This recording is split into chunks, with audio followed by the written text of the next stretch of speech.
person. We're masked up pretty much 5 feet or so apart, but yeah.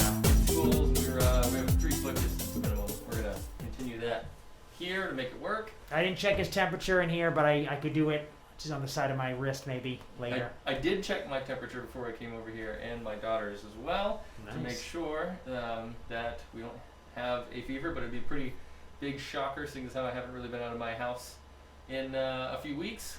But you never know. This virus is kind of crazy. I know. So it is December 30th, and this is going to be our wrap up the year show. Yeah. So this show was started this year. This is pretty crazy. So yeah, we got a lot to talk about with that. It is currently Wednesday, and tomorrow is New Year's Eve of probably the worst year most people can remember in their life. I know there's a lot of people out there that are looking forward to getting rid of 2020, as if suddenly there will be a massive shift in January. But unfortunately, I think the trajectory is already laid out for us. I hope I'm wrong, but I was going to mention that because right now we have just had Christmas break, or winter break, holiday break. And as a result, we know that lots of people have been hanging out together, unmasked.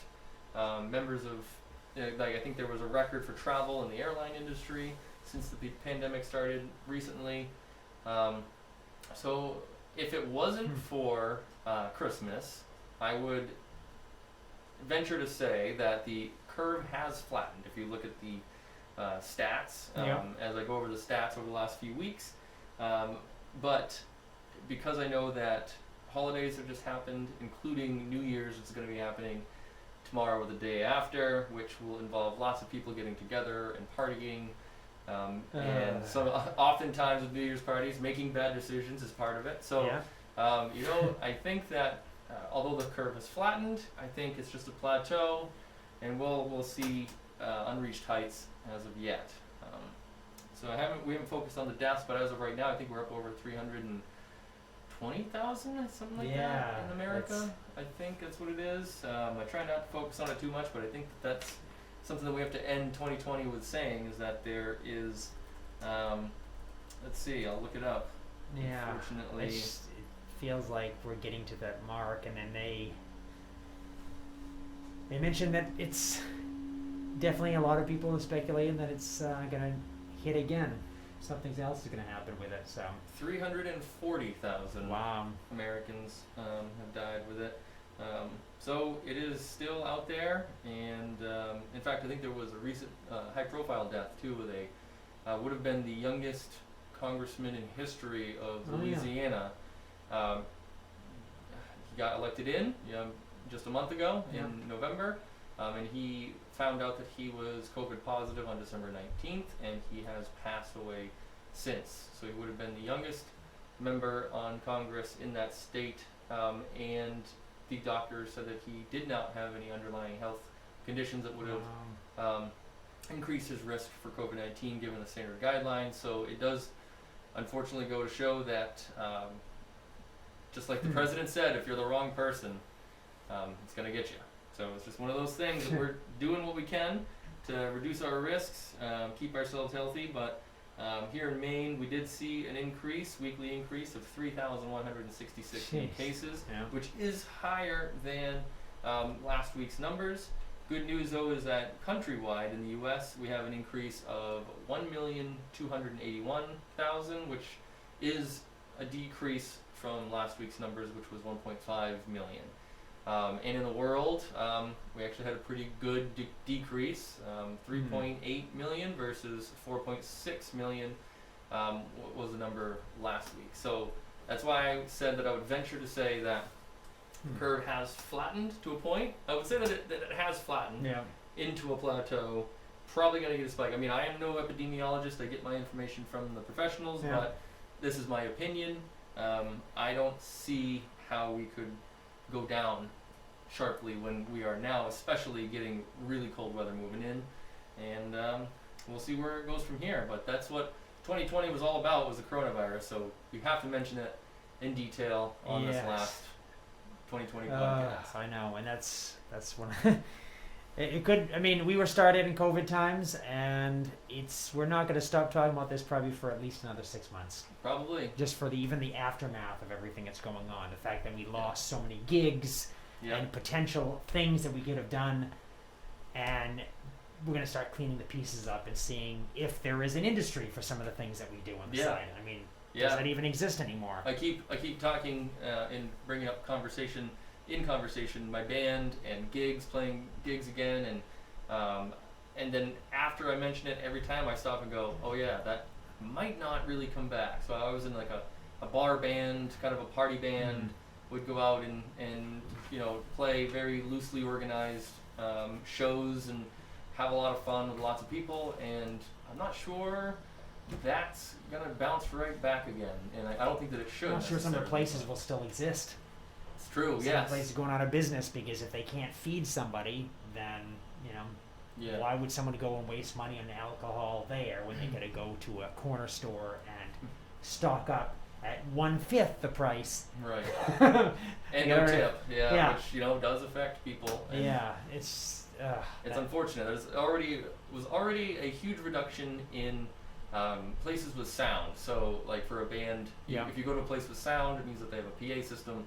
They're ready for shows. Like they're built to accommodate musicians and plug them in and amplify their sounds.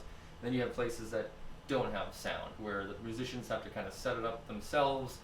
Well, places with sound have been on a very steep decline for like the last 10, 15 years Yeah. at least.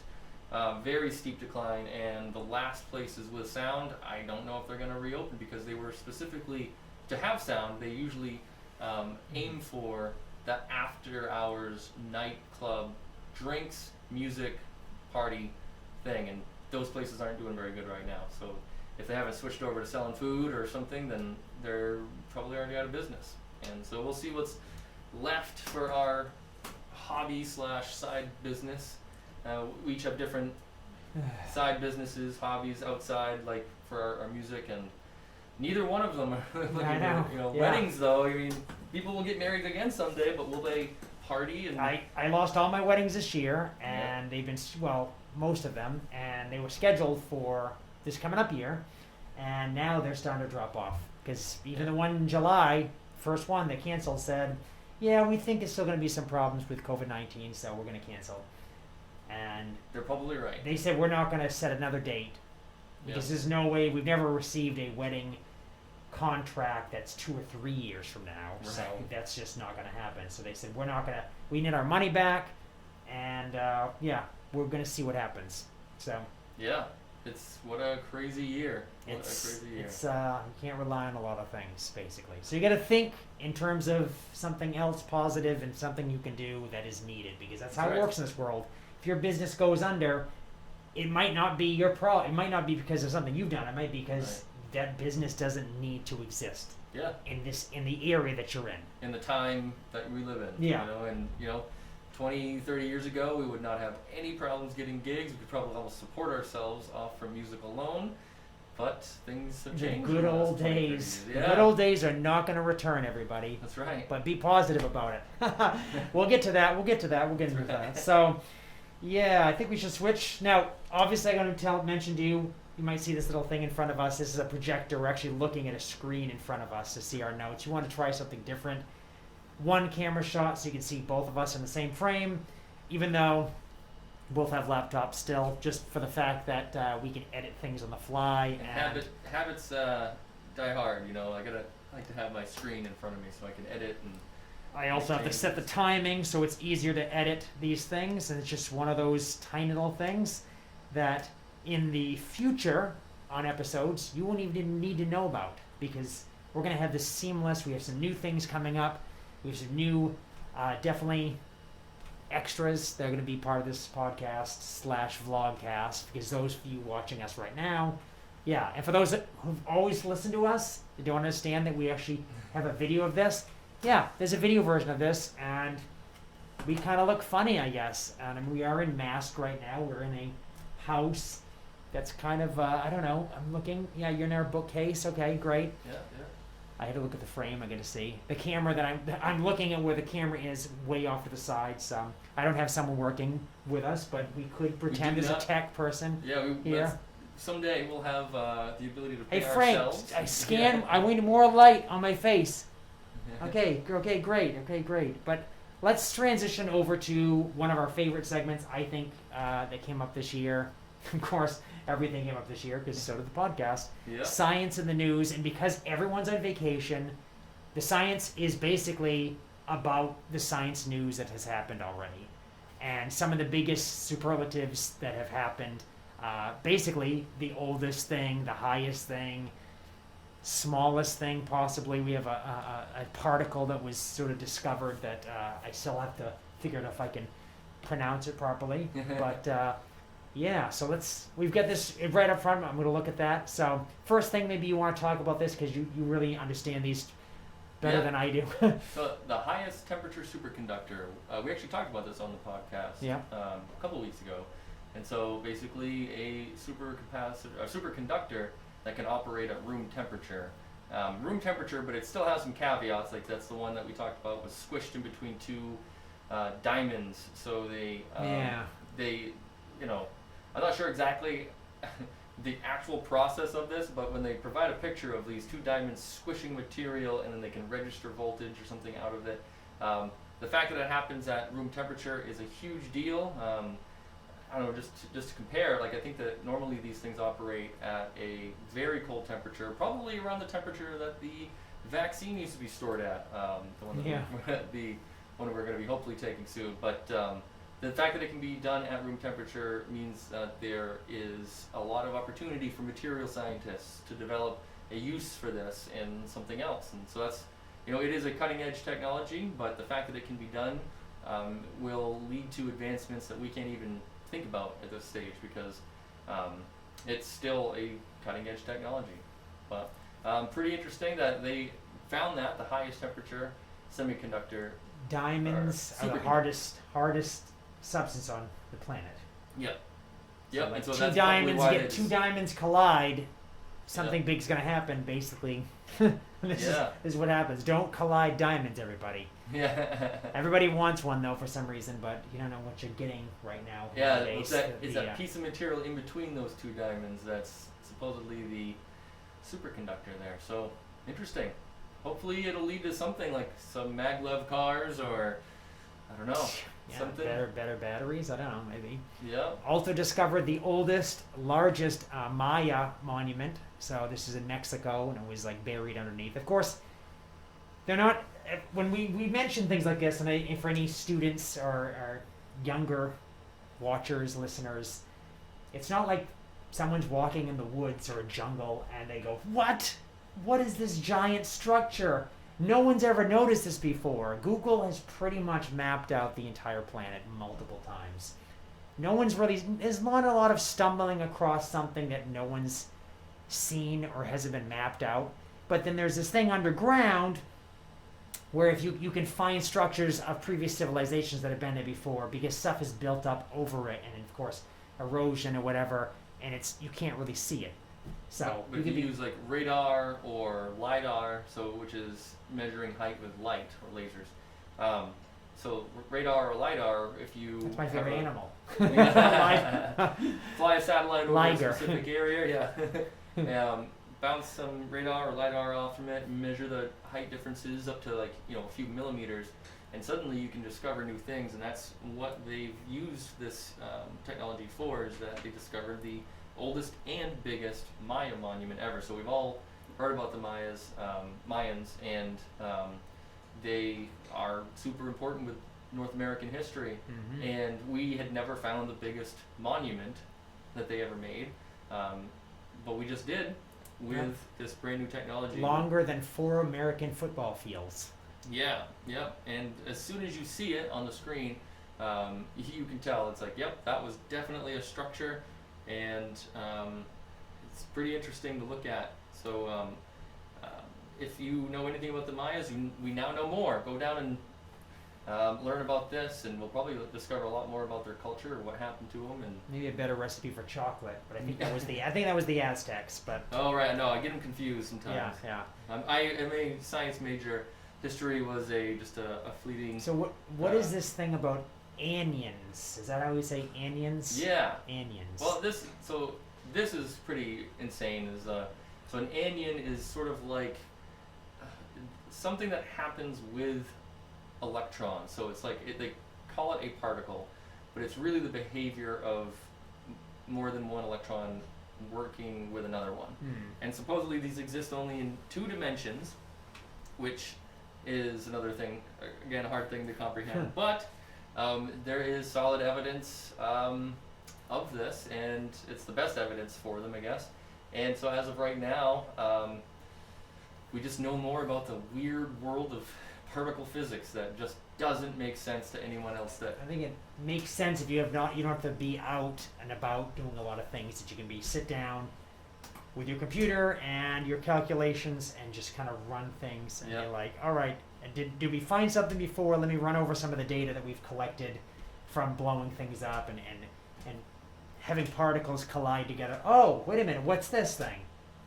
Maybe this happens when this sort of thing, whatever. Yeah. And math tells us that it can exist. So they found yet another structure that is as basically the opposite of like black holes colliding or a galaxy. Quasi-particle. Huge giant structures versus the quasi-particles. These tiny structures that are just almost as small in comparison to how big giant structures are out in the universe. So it's some people look at telescopes to go this way, some people look at microscopes to go inwards, and this is one of the discoveries from people that are constantly pretty looking much, it's infinite out, infinite in. Yeah. There's no. The only thing I think is the smallest possible thing we know is something which is theoretical Planck length, they call, Right. and quantum foam. Yep. Which is what are you talking about? Quantum foam. What does that mean? It The means where net- it's so small that it's basically the fabric that holds everything existence. together, I guess, if that makes any sense. Doesn't make any sense. But we did find an earliest modern bird, yeah. which is called the Wonder Chicken. The Wonder Chicken. Which is interesting because it is 67 million years old, fossilized, oldest bird ever found. And they do talk about the asteroid impact and the dinosaurs and such, because that's the only. When we go back that far, it's literally dinosaurs, and of course we know that dinosaurs possibly evolved to birds. Right. They But did this- have feathers. There apparently was birds that existed alongside of dinosaurs, yeah. so they've been evolving side by side forever. And this one said it did indeed. This bird was 67 million years old, so it survived the asteroid. Yeah. 65 million years ago. So it had 2 million years to somehow figure that out. When the dinosaurs got wiped out, they survived. So that's a big deal. And it did look something like a chicken. It says if it were crossed with a duck and shrunk to the size of a quail. So a Wonder Chicken would be this big, kind of like a duck chicken, a chaduck. That can survive. That can anything. survive an asteroid. Yeah. Asteroids coming. Wonder chickens. Yeah. Surround my body. Well, I think that the chicken survived because they probably ate an omnivorous diet where they could glean insects that were probably very present at the beginning of the asteroid situation, and then they could probably, with who knows, maybe that's how they developed the skill of digging for their food, which is what they currently still do. They tear up the ground looking for grubs and things like that, and that's probably how they survived, little plucky little animals. So that's pretty interesting. Good chickens. Yeah. There was a news article we did look at something that said the grossest thing, but it wasn't really that gross. It didn't matter. It was a snake eating a frog. Yeah. I don't know why they threw that in there. That person who made this article must have been really tired. Who knows? Did find the oldest string. When I think strings, and I just want to mention everybody that, so I'm getting close to the camera now. We are looking at like a set of guitars. You can see that. Yeah, that's a classic guitar. I have a series of guitars here that you usually see possibly in the background. But yeah, this probably has nothing to do with that. But scrap of cord made more than 40,000 years ago. Incredible. Like, can you imagine, like, how many times, like, if you were out living it on your own in the wilderness, how you'd just be like, wow, just this piece of string would really help out right now. Yeah. Just tie this thing around. Well, somebody from 40,000 years ago, it looks like they made it out of bark fibers somehow, and with the time that they had, they figured out how to wrap it around a tool, which is where it was discovered. So who knows what for, but it they found it. It's the oldest string, and it just shows that even 40,000 years ago we were engineers and developed our things. People tend to think that sometimes they find these things like, you know what, it's probably just something that fell off of, a tree or something like that. But no, we definitely have to delineate between what humans actually did. Yeah. And what could have naturally happened. And they do that already. It wouldn't be an article if it was something they've ruled that out. It has to be something that humans did touch. If you find like one thing in Maine, you can go to some of these riverbeds and you can find Native American arrowheads. But the one thing with those is people will say, that looks like a rock. But you have to do a little more research into seeing if it looks like it was manipulated by a human of some sort. So. And there's people that look at them long enough that just understand the professionals. They look at something and they say, okay, that's got all the markers that I've seen before. That's where we come and get the advice of the professionals. Knowing where humans have been is pretty much one of the biggest things for a lot of scientists, because that's the further back we go, the further we know how far we've been and what things have been happening. So, but let's do our last one about space, which is great. Biggest black hole merger. So we did gravity waves weren't even detected very long ago for the first time, but now we are discovering that, of course, there's lots of ripples of space-time out there that we can measure, and largest detection of gravitational waves yet happened this year as well. So when two black holes, which are basically the dying embers of giant stars that pull everythh into them, they collide, they grow as they collide, and right when they do that, they unleash so much energy that it ripples the fabric of time itself, and so we can measure that. And biggest one yet happened this year. So all kinds of stuff happening in 2020 in science. And something about one climate. of the other things. So in 2020, we'll see. I mean, we're still measuring today and tomorrow, and then we'll compare. But as of right now, 2020 does appear to be the second warmest year on record, 2016 being the warmest on record. And I think it's 2/100ths of a degree difference, I think on average, is the difference between this year and 2016. So it just shows that, talking about flattening the curve, how about flattening the temperature curve of the climate? We are not flattening that curve. It is still increasing, still getting warmer. Of course it is. Yeah. There's no reason why it wouldn't. We haven't really done anything to try and stop it or curb it. Individually we can make decisions, but when there are entire industries out there just throwing stuff into the atmosphere left and right, especially in certain countries that don't even have any regulation, it's going to be very difficult for us, especially those of us who want to improve the world. It's very difficult for us to be able to do that when we're dealing with a pandemic. Yeah. And so now plastics production is through the roof. Yeah. Cleaning production, cleaning products, chemicals, things like that are through the roof. Anything that pulls from petrochemicals, they're doing fine.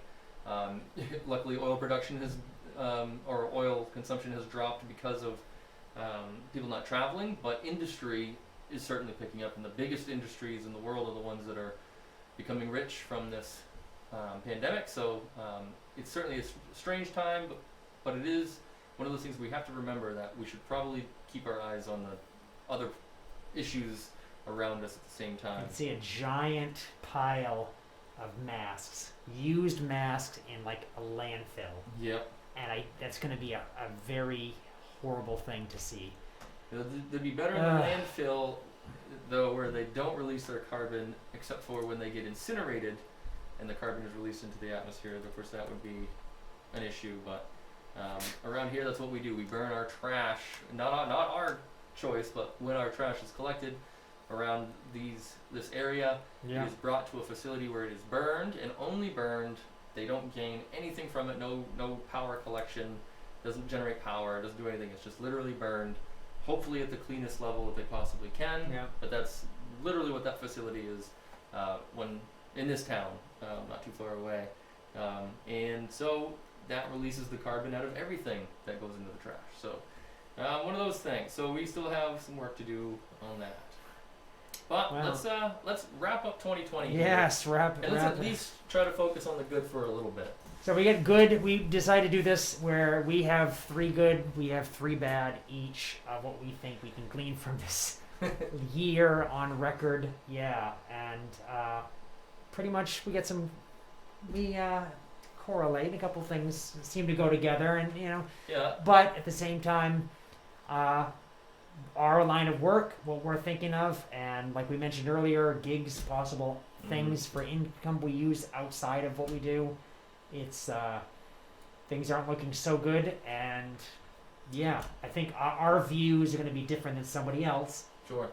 who's approaching is completely different. Like maybe if you're in the health field and all of a sudden something you've worked on is being used for this, and it's something you've waited for. I mean, like now the people at Moderna are Yes. like, great, finally we can actually do something with what we've been waiting to do this. Yeah. But they've been open for 10 years. Yeah. So finally they have a chance to do this, and it's a And big their name thing. comes from Moderna is from modified RNA. Yeah. So like they're literally have been waiting for this opportunity in the right place at the right time, but the only reason why is because every scientist, every health professional on the planet knew that a pandemic, an airborne pandemic, was going to happen. It was imminent. Yep. And so these people read the tea leaves and said, you know what, why don't we get set up for this? And there they are. It worked out at the right time. But, so that their year was probably pretty stellar. Yeah. And at least on our end, this show is one of the good things that Yeah. comes from, I think we started from this the in year. May. I think in May. Yes. April or May. I can't remember. But I can it's look been back. a while, right? Now, We got the obviously, records. if you're on YouTube right now and you're looking back, you might see that we only started doing it on YouTube as June or July or something. Before that, we were basically a podcast, and Yep. for those listening, we started on not an Anchor, on something else, Yeah. and a platform, and then we took all the episodes, put it onto Anchor. Anchor was great. Yeah. It's still on Anchor. Anchor's still the place where we have. They estimate we have 3 listeners. So if you're listening for the first time, thank you, 4th listener. That's We love you. Please find a way to the YouTube channel as well, and write something down or give us a like, something. Right, One of let those us- things that everybody wants. give us your opinion. Uh, How about that? We'll start there. But we got all kinds of things we can say negative, but let's talk about the good. Let's see. Now, one big thing that happened this year that is definitely way better than it has been my entire life is manned spaceflight. yes. Got a huge boost in 2020. Not only one, but 2 different flights with astronauts on a private vehicle. We've been trying for this for 40 years or longer, for get private industry into spaceflight, actual spaceflight, not just building the components that are controlled by someone else, but an actual spaceflight company. One exists in SpaceX, and then, but also in 2024 we are still slated to go to the moon. And Artemis, the NASA's vehicle to get us to the moon, is also making headway. Lots of production goals that have happened this year. Some people think that we're still on track to be back on the moon using Artemis by 2024, and that's in competition with the SpaceX Starship plan, which honestly though, SpaceX and NASA aren't in competition. NASA is SpaceX's best customer and where a lot of their funding has come from. So they are in competition, but it's 2 completely different ideas, 2 different just business models. Yeah. Slow and steady versus let's blow stuff up and learn from it as fast as we can. Yeah. And we almost have 2 moon-capable rockets in We one need that. country at one time, which has never been possible before. So That's a lot. Anything that happens to get people to think about space more is good in my book, because that's where my heart lies, and I think that people could become better human beings if they understood their tiny little role in the universe as a whole. So anytime that we talk about space, I think that's good. Another good thing I thought of was knowledge of vaccines, viruses, and immunity, or like the body in general, increased with those who are scientifically minded, or people that care to learn the truth, the actual facts of a case, of a situation. And in this case, if you've been paying attention, you've just immediately gotten a education on health. Like you couldn't have avoided it this year. Like now we know what antibodies are, we know viruses, we know about inoculation, we know all kinds of things. The 6-foot rule. I was watching a documentary on the Challenger, Space Shuttle Challenger, and the 6-foot rule was used during Kristen McCall's quarantine. And one of the things that she said in these interviews was, she was joking with the reporters, was, "You guys gotta better stay 6 feet away. I'm in quarantine right now." And like, it's just a reminder to me. Like, I just watched this last week. Just a reminder, like, oh yeah, like the 6-foot rule, the masks. This is pure science that has existed for over 100 years. We know that this stuff works. Whether or not everyone believes in it, is unfortunate. But if for those that are scientifically minded, we got a great education this year on immunity and health. Yeah. And the last thing that I was going to mention too, that was personal, really good. more personal. Yeah. As far as my career, class sizes seem to have a major impact on behaviors in class, and the efficiency of learning has gone up incredibly. In-person learning, anyways, with a small group of students, 12 at the most. So right now, when I get 12 kids in a classroom, I'm like, wow, it's a big class, and I forget last year it was 24.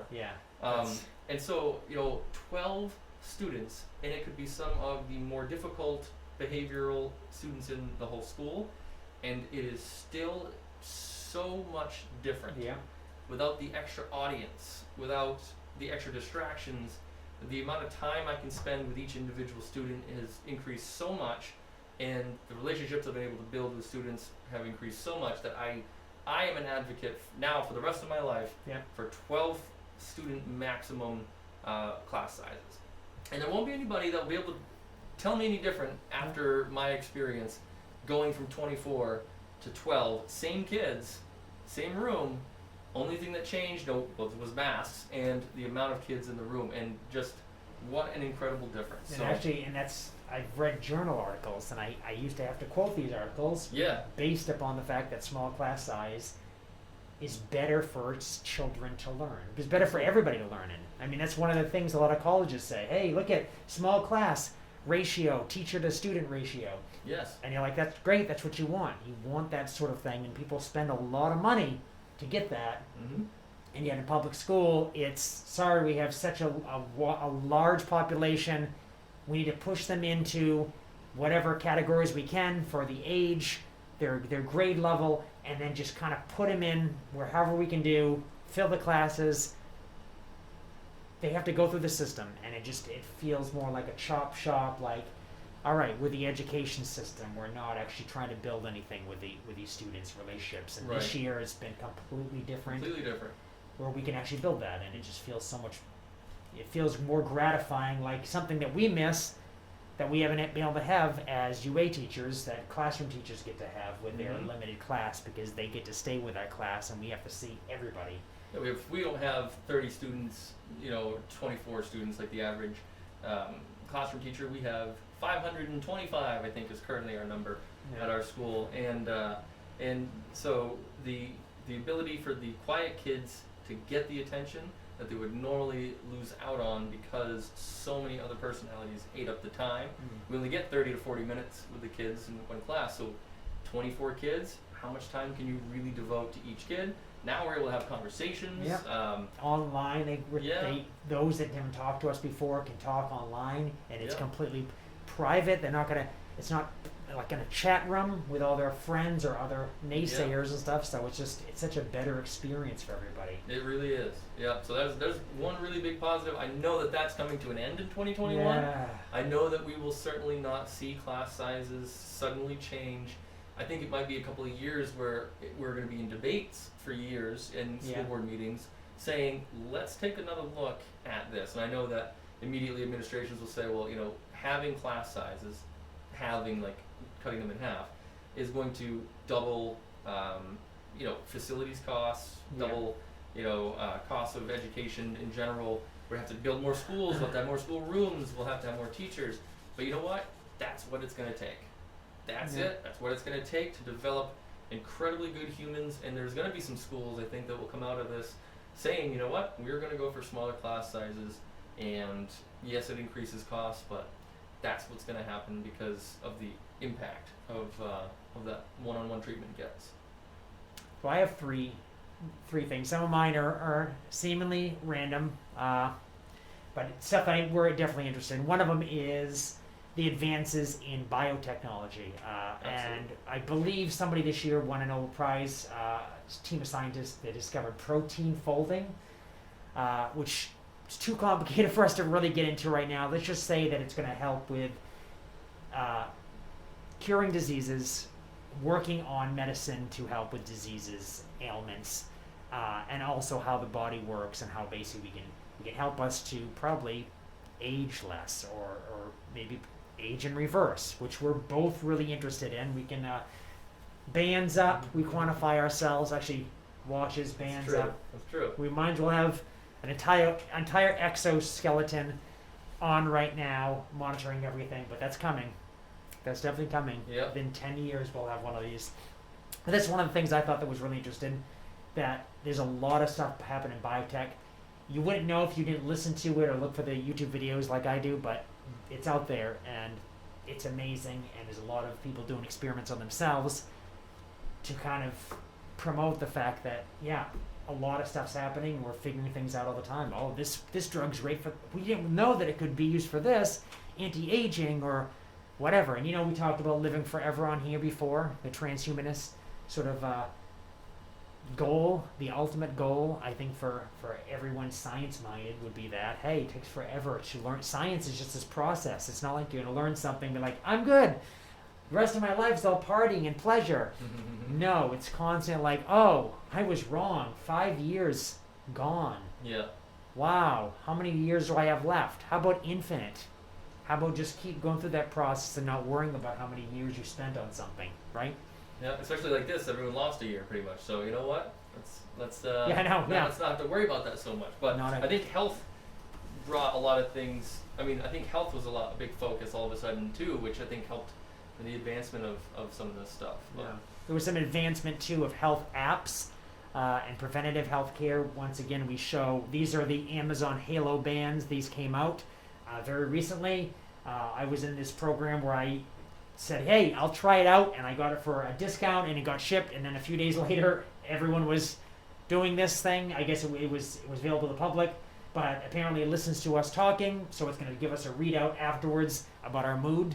Yeah, let us know what others may perceive of our from our voices. It registers your heart rate. You can take body scans, body fat readings. I gotta, we're gonna track our weight. And then this one tracks the sleep as well. This one tracks a few different things, tracks weight differently, all kinds of different things. So basically, it's data that probably Amazon is going to try to resell to us in some form, but the fact that they give us some insights to us that maybe we didn't think about is great. And the fact that they do mention this has to do with scientific knowledge and research is at least good initially, because hopefully a company wouldn't be making claims like that and get sued. I don't think they'd want to be in that case. I mean, there are a lot of companies that are smaller companies that have made claims like that, and they have not they've not gone anywhere. And we'll do a whole thing about those bad wearables. The last big thing that I think was really good this year is people taking a stand for things that are wrong with this world. We heard about the Black Lives Matter thing. We heard more about pro-feminist rights. We heard a lot about, we're in America. Who do we have for president for the past 4 years? Honestly. Yeah. What did that person bring out of this society we called America. I It mean, certainly wasn't a new respect for science and professionalism or and anything yet like people that. stood up Yeah. constantly to his antics and the people that he got to pull out of the woodwork. And people are still doing that. And I mean, honestly, we have another president trying to get in and Yeah, I can't believe it's not over yet. trying to be blocked. And so, we're still like, what's going to happen? We don't know what's going to happen with that. But the fact that because of somebody's negligence and just pure tenacity of just being anti everything, it's Yeah. almost like anti nice, Yeah. I guess. Anti science, anti female, Pro-profit. anti like Yeah. critical thought. It's a show. It's a game show that you're watching, and you know it's fake, and yet a lot of people have bought into it thinking it's reality. Yep. And people at least taking stand for that, and at least we know on social media, because that's what very big thing with this world is social media. We see Yep. people standing up for the rights of others and for I see their own people- rights. See people standing up against misinformation, Yeah. which needed to happen years and years ago. I can't believe that there wasn't, it sort of came to light to me that we are just letting it run rampant, and there's really Yeah. not much. That kind of holding it back. segues into your first one of your bad. Yeah, I know. Yeah, misinformation had a real big year in 2020.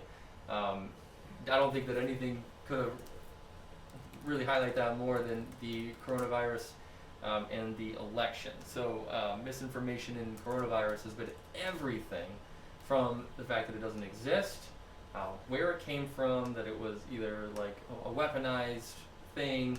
I mean, just from the onset, immediately, anyone who ever watched a science fiction movie had an opinion, they put it out on the internet. And that Yeah.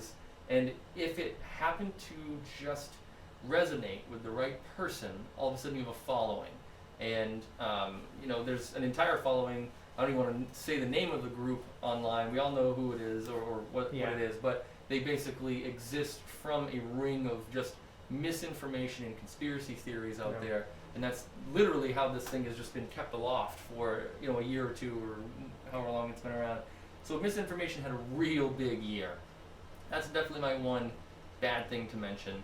Number two, speaking of misinformation as well, what a messy election this has been. Yeah. Where literally it shows that you can just lie into a camera and just pretend that reality doesn't exist, and people will still follow you. It's still the election. I feel is still happening, even though there's a very declared winner. The other person is still not. On January 6th, there is another opportunity for some more shenanigans to drag this out even longer. Ultimately, it's not going to work unless somehow there's going to be a coup or revolution occurring in the streets, which I don't see in America in January in general. But I don't think that there's that.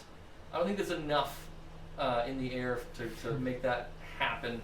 Especially the people that would be on one side would have nothing but feelings and their pretend reality versus actual reality and numbers and things like that. So, unfortunately, this election is still not over. What a messy election.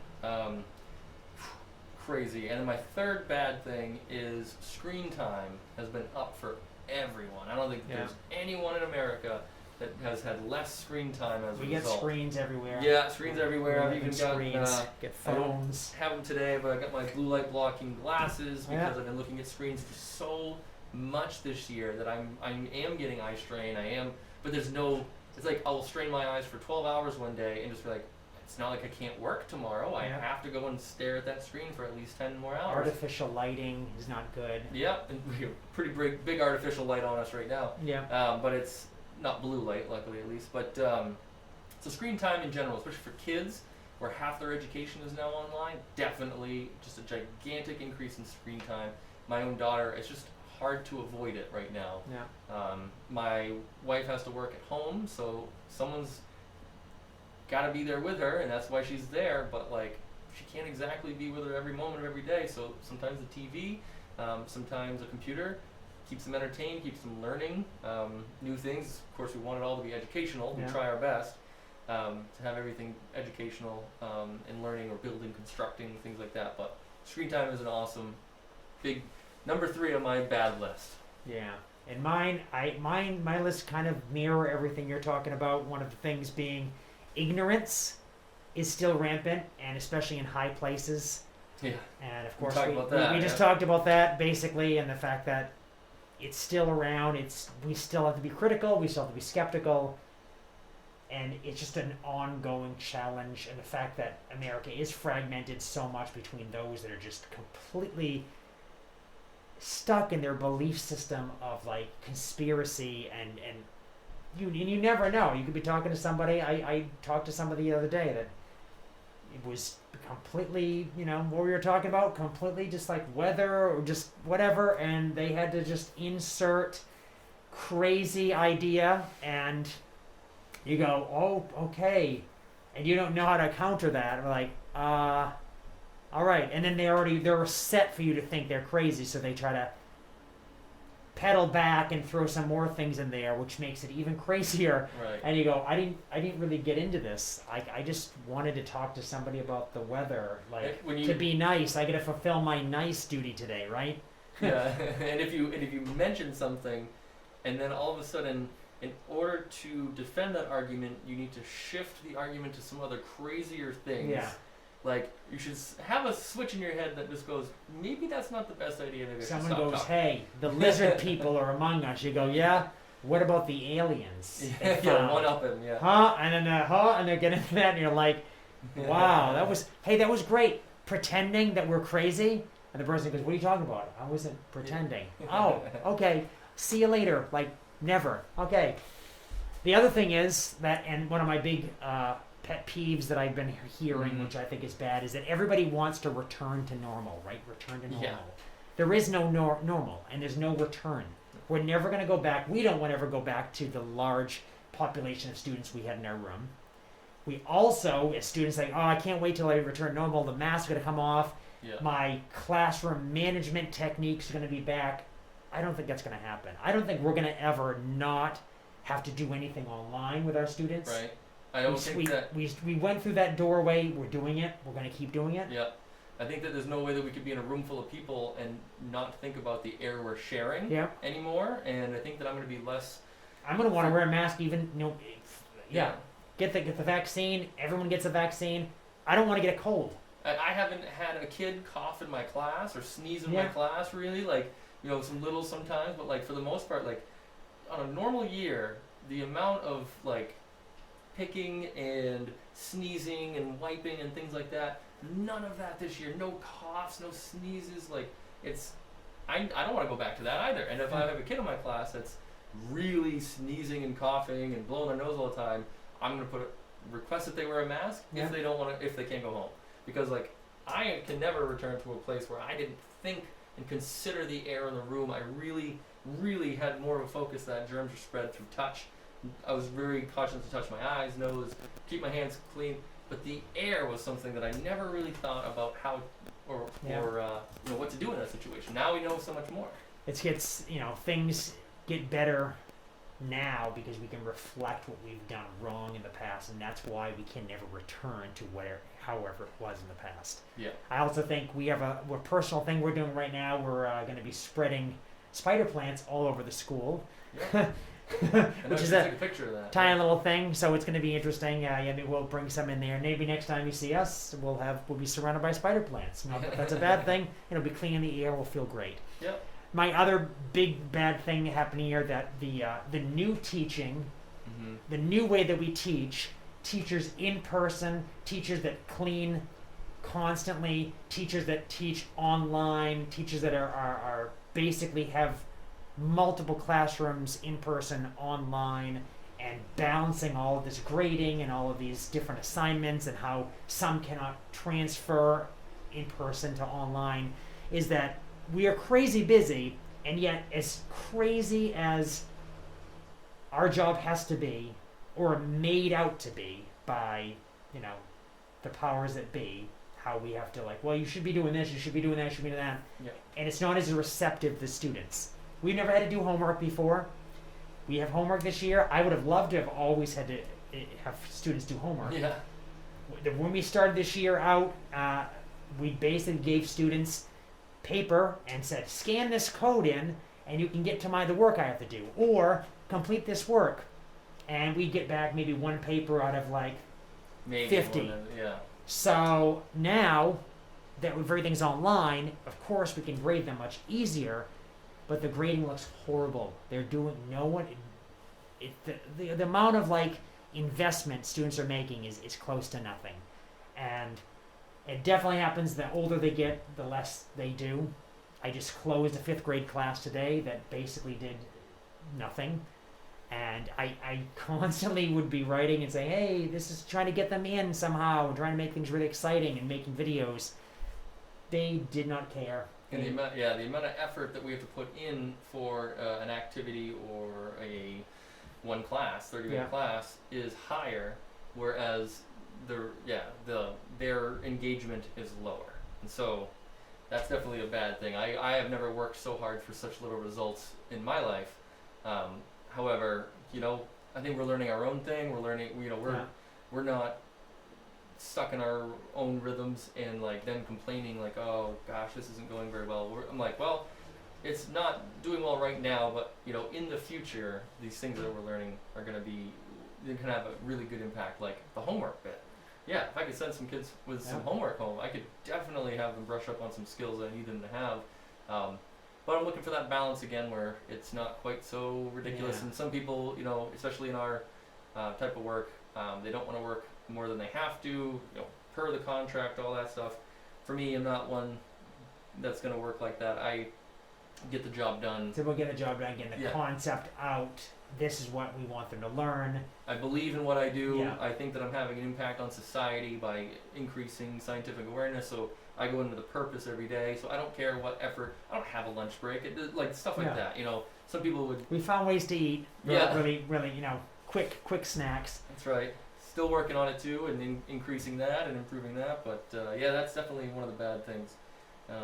Is that we are as busy as ever. Yeah. And now I made a little tiny thing, and this is going to be a very quick little thing, but 2021's coming up. Yeah. And everyone's, and one of the big things people do is try to say, hey, you know what, maybe we're going to do this, right? I have this dream of 2021. I'm going to lose weight. I'm going to do this, fill in the blank, whatever. I'm going to make New Year's resolutions. But the biggest thing to think of is how are you going to mentally prepare for 2021? And the biggest thing is getting rid of the stressors that you've gained in 2020, or that you basically suppressed in this year, which a lot of people have because maybe your traditional role, whatever you do, job, is not the same, so you've had to change it. And if it comes back to any sort of, and I hate this word so much, normalcy, is what is normal. If it comes back, is all this stress and all of this like failure going to come back to you? And so I came up with this tiny list of things of how we need to kind of do this thing. First one, of course, is reduce the threat of something called identity stress. And what you can think of this as is, remember that, I think, wasn't our president that called somebody a snowflake?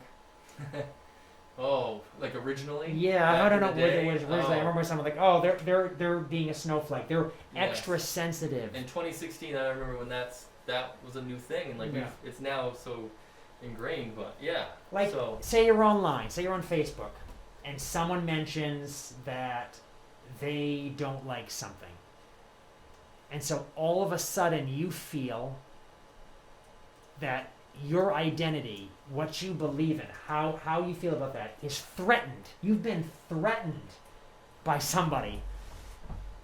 And so you have this retaliation about, you're so upset, I have to go after this person, and I'm really cynical about everything, and this hostility is built in me because this person's against me, and now I need to kind of stake my claims and go after this and state to everybody, this is what I do. If you're not with me on this side, you're on the other side, and we're against each other. This is the line in the sand. You have to realize your identity is wide and deep, right? You are more than just this one simple thing that somebody, some trigger that somebody like elicited in you. You're more than just this. So one way to get through this is definitely making lists of how you've managed situations in the past, but also proving to yourself that you have a greater identity. So I play music, you play music. I hate being called a musician. I honestly hate it because I always think in terms musicians are, at least in America, our term is lazy freeloaders that just think their art can pay for them to do nothing all day. Because for me, music comes very easily. I can make up songs, make up anything just on the fly all day long. I've had to do this weddings, and it's like, yeah, this is really easy. But don't call me a musician, because then you're thinking, wow, this person is illiterate about science. They don't understand large words. They're probably getting high. They're probably, trying how to steal money from somebody. I've seen all these connotations of musicians as being losers, basically. Yeah. And loser is pretty much an American term, anyway. Somebody who's not winning at life, I guess.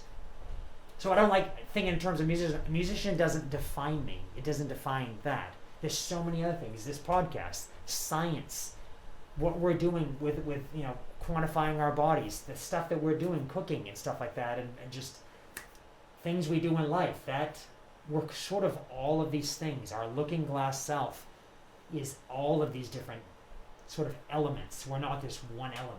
Right. So in calling somebody something, hey, you're white. Wow, all of a sudden, ooh. So he has to, all of these things for somebody who, these bad connotations with being white, right? Or being Caucasian. I don't think that has to happen that way. We're more than just one thing. Don't dwell on one thing. That's going to make you stressed out. Do not have an identity crisis, and do not carry on identity stress.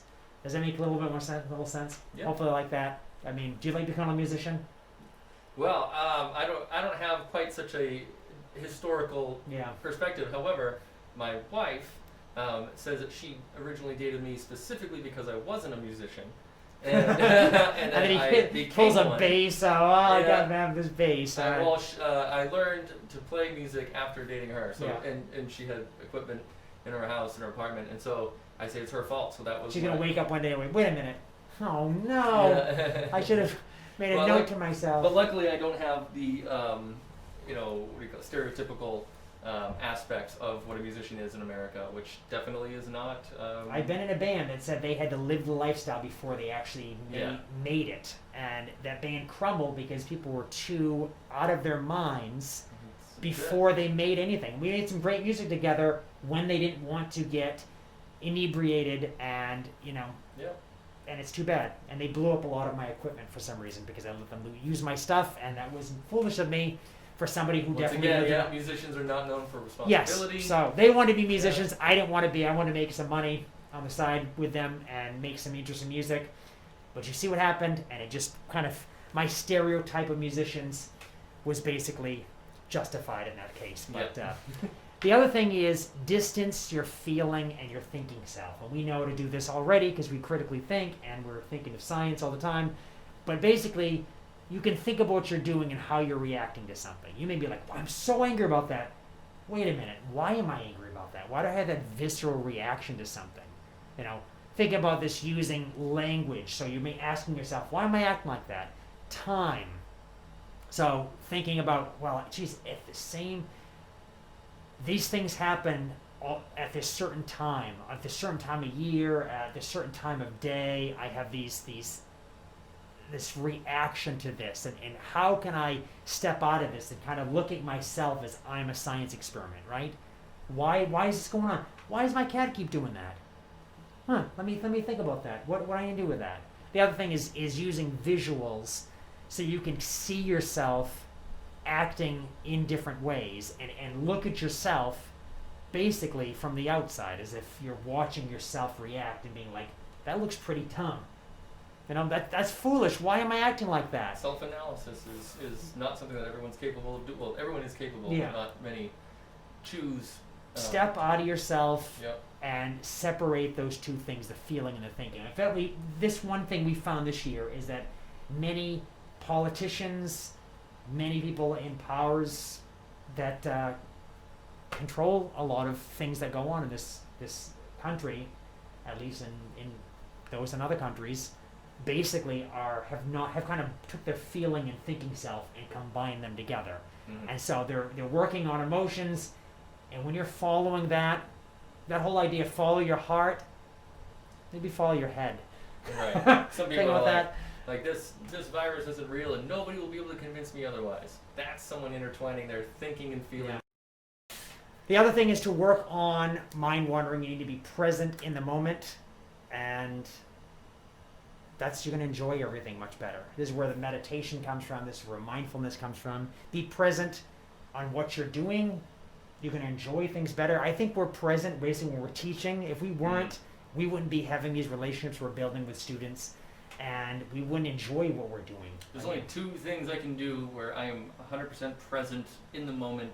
That is playing music on stage in front of people. Yes. And two is teaching. And Yeah. like that's two of the things that I love the most, and that's probably one of the reasons why, is because I'm in the moment, completely focused on what I'm doing. I can play music and not be in the moment whatsoever and not enjoy what I'm doing and have it be a job. And I've done that before. Sure.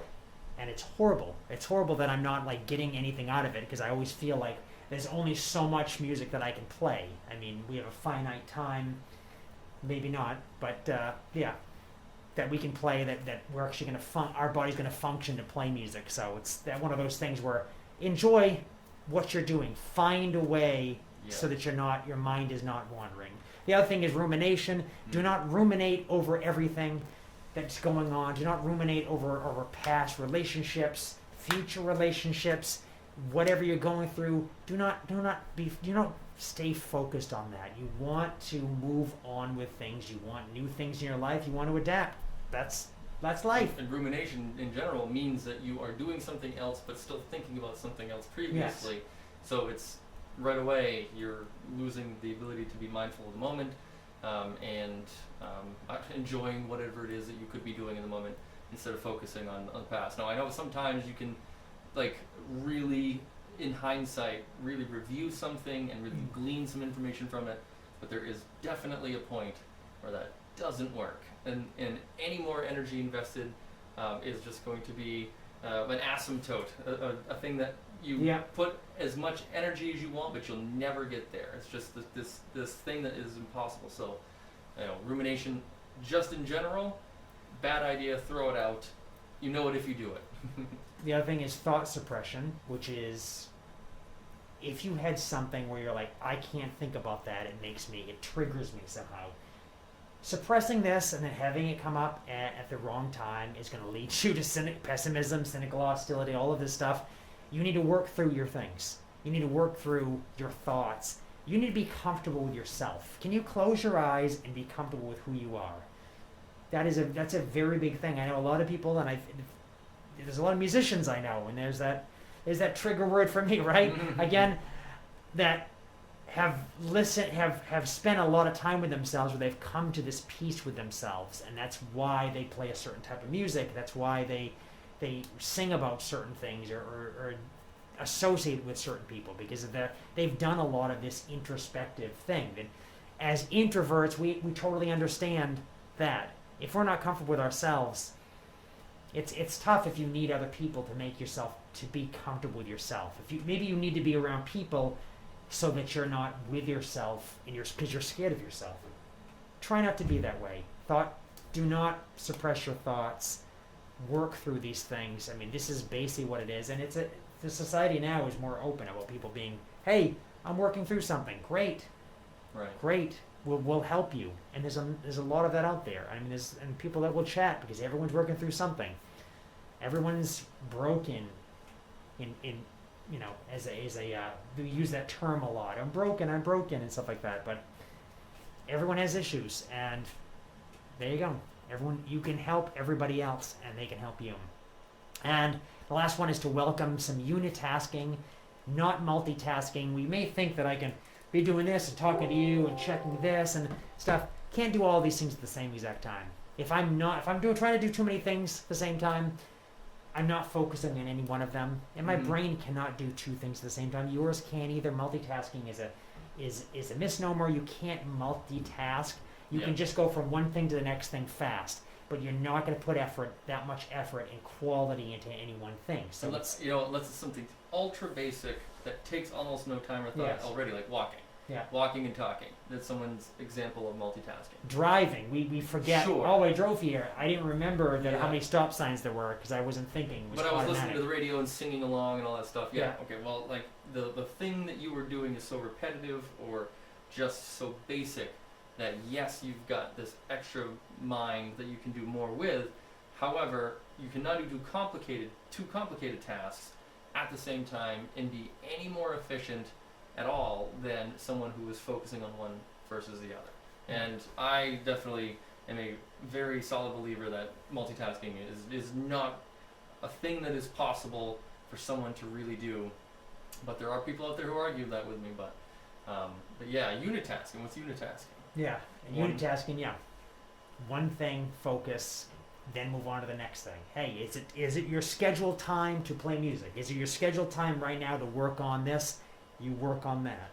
Try to itemize, quantize, Mhm. quantize your life in ways. It will help you quite a bit. And we'll also work on the last thing, which is resilient thinking. We have to be resilient. Everybody has to be resilient. There's a lot of things that are going to happen to you in this life that we don't want to happen to anybody.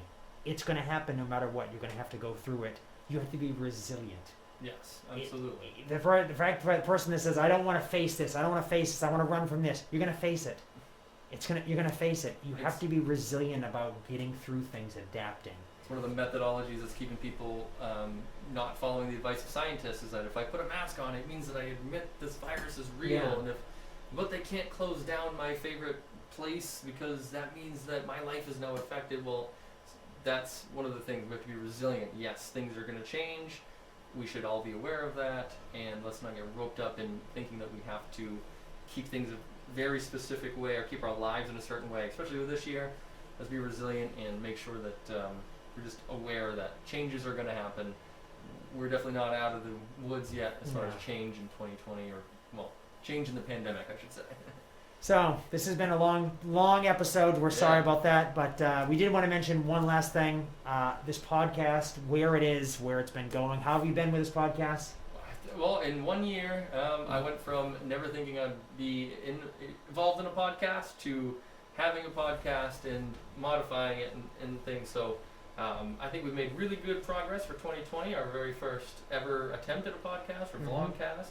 So this coming year will certainly be filled with new segments. Hopefully we can slowly phase out the COVID discussion, but it's not going to happen for the next Yeah, I'm year. sure we're going to start probably, with really. that for Yeah. updates. We'll still have to be doing that update because again we were born out of the pandemic, but we're gonna keep working on some better visuals, better tech. We do want to focus on like the video side of it. Yeah. Producing it is we threw ourselves into this, and so if you're at home saying, "Wow, these guys really could benefit from this technology or this program," yeah, you're right, probably because we're just jumping into it. Better lighting. Yeah, right? this is how we learn. We're gonna hopefully have some more guests. Yes, we had a couple guests. We had a couple guests, Yeah. children, and we had another teacher, a counselor, actually. So we have a lot of people. Hopefully, we will schedule enough people that will make it interesting to talk about subjects and not just hear from us. Because you've heard a lot from us. You've heard how many episodes from us? 3 seasons. This season has 19 episodes. Next season's coming because even though we thought about making that season when we were going to go remote, we still No. don't know if we're going to go remote. We don't know, but This coming up Monday. we could gotta end the season change somehow, and might as well end it. Yeah, at the we end can't of have the like year. 30 episodes per season. It's crazy. So, Yeah. but that's one of the big things, and we definitely want more reactions from you this year. Please react, comment. We want to interact with others. We want to create this sort of community. We realize we're one of like millions of podcasts out there / YouTube videos, and people that want to try to get monetized and things like that. Our goal wasn't with that.